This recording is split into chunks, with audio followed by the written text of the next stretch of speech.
बिस्मिल्लाहिर्रहमानिर्रहीम। पीटीआई के एक बड़े रहनुमा ने आज़ाद कश्मीर के इलेक्शन में टीएलपी के हाथों अपनी हार का ऐलान कर दिया है। जी हां, इस वीडियो में मैं आप लोगों को मुकम्मल सबूत के साथ बताऊंगा कि पीटीआई के एक बड़े रहनुमा ने ये ऐलान किया है कि हमें टीएलपी से हारने का डर है। लेकिन वीडियो शुरू करने से पहले आप लोगों से एक छोटी सी रिक्वेस्ट रहती है, अगर आपने अभी तक चैनल सब्सक्राइब नहीं किया तो चैनल सब्सक्राइब कर दें और वीडियो को लाइक भी कर दें। ये स्क्रीन के ऊपर आप लोगों को एक अखबार की तस्वीर नज़र आ रही होगी। इसके ऊपर एक बैरिस्टर सुल्तान महमूद हैं जो पीटीआई आज़ाद कश्मीर के अहम तरीन रहनुमाई, यानी कि अगर आज़ाद कश्मीर में पीटीआई की कभी भी हुकूमत बने तो वो वज़ीर आज़म बनेंगे।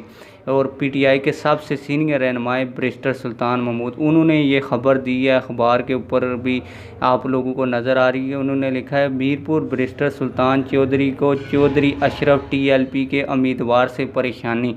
यानी कि वो वाज़िया तौर पर इस बात को समझ सकते हैं कि उनकी हार टीएलपी के हाथों होगी। आपने अखबार के ऊपर ये ख़बर भी देख ली, मैंने इसको हाईलाइट भी किया हुआ है, आप लोग देख सकते हैं। इंशाल्लाह ताला आप लोगों को इस चैनल के ऊपर जो भी खबर मिलेगी सबूत के साथ मिलेगी। उम्मीद करता हूँ आप लोगों को ये वीडियो पसंद आई होगी। वीडियो पसंद आई है वीडियो को लाइक करके जाएँ और चैनल को सब्सक्राइब करके जाएँ।